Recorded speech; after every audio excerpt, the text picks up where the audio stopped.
क्या है बजट का पार्ट बी, जिस पर रहेगी सबकी नजर, बदल जाएगा फॉर्मेट, जानिए जरूरी डिटेल। आज केंद्रीय वित्त मंत्री निर्मला सीतारमण केंद्रीय बजट पेश करेंगे। अनुमान है कि 1 फरवरी को पेश किया जाने वाला इस बार का बजट पिछले 7.5 दशकों से चले आ रहे तय फॉर्मेट से काफी अलग होगा।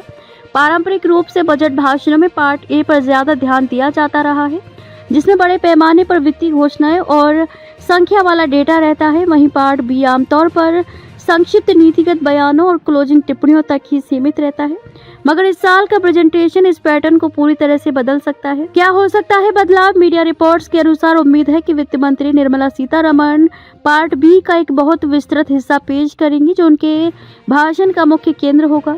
नए सिरे से तैयार किया गया पार्ट बी तात्कालिक प्राथमिकताओं और कई सालों तक चलने वाले रणनीतिक उद्देश्यों दोनों पर ध्यान देगा।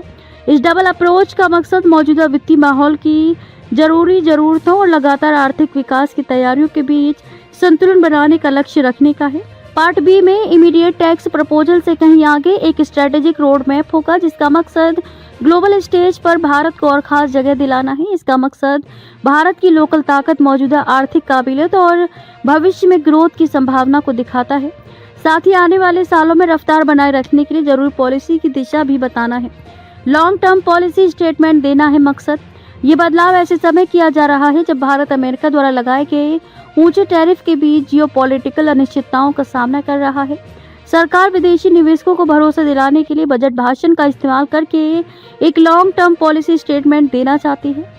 इससे पहले गुरुवार को संसद में पेश किए गए इकोनॉमिक सर्वे में स्ट्रक्चरल और साइक्लिक दोनों तरह के फैक्टर्स को संबोधित करके और स्थिरता, माइक्रो इकोनॉमिक मजबूती, लगातार ग्रोथ और मार्केट साइज के फायदों को बढ़ावा देकर देश के इन्वेस्टमेंट माहौल को मजबूत करने के लिए एक मल्टी प्रोंग स्ट्रेटजी की बात कही गई है।